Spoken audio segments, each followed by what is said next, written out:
今年7月2日大罢免投票的时，前中共的董事长赵少康提选票向媒体翕相，嘛互警方函送台北地检署侦办。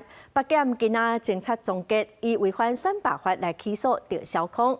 检方是认为伊是刁工的，犯后的态度阁真歹，请法院判动刑。检察官依违反公职人员选举罢免法第105条，将圈选内容出示他人罪嫌，依法提起公诉，并审酌被告犯后誓词推脱，态度显不足取，请求法院从重量刑。我蛮错愕的啊，为什么？因为说我饭后态度不好，我也觉得很奇怪哈。询问我的问题，我都一五一十都答复哈，而且最后我也讲，我说希望检察官不起诉哈。那要不然就是缓起诉嘛。我是选过很多次举，也参选过副总统，但是我从来没有投过公投，从来没有投过罢免票啊。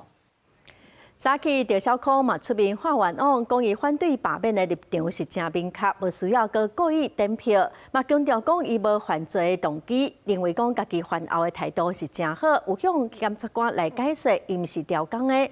嘛强调讲伊后续嘛尊重司法。